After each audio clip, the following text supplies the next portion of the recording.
So in the last video, we saw how to create a product on ResaleOS in different ways. And really what we saw is that the AI helps you generate a lot of the attributes that you need to fill out the product form.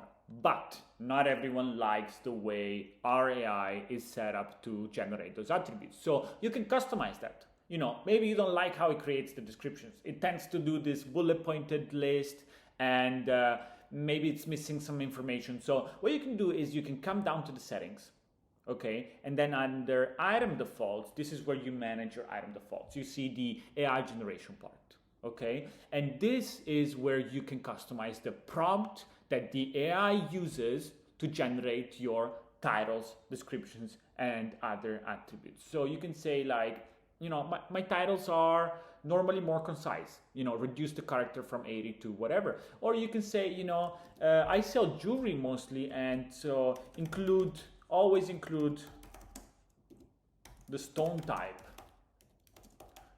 in the title. Okay, this kind of information, the AI is going to take your instructions, interpret them, and apply them whenever it generates new titles for your products. Same happens with your descriptions. We're going to go over the other settings in a second. I'm going to discard these changes now, because the other thing that I wanted to see is the pricing engine. So you saw how the AI generated a price based on what the pricing engine found online.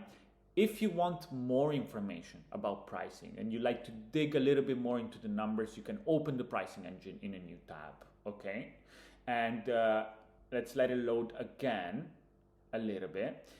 The pricing engine is awesome because it shows you where each platform lands in terms of pricing, so where you can sell the item for a higher price. This chart can look a little bit confusing, but basically what it's telling you is what's the average price that this item is sold for on this platform. Okay, you can see the active listings being posted by other sellers. You can see the listings that recently sold of this item, and you can load more. You can filter by platform. So let's filter by Poshmark only, for example, and we see all the same results, but for Poshmark only. We see the market value for Poshmark only. Okay. Then you can see related searches of similar product, a quick AI pricing analysis. You can see if the item holds value or it's decreasing in value, okay? Or maybe it's appreciating. Basic item details and all that kind of stuff. If you haven't signed up, you can still reach the pricing engine at resaleos.co/pricing engine, and you can run your searches.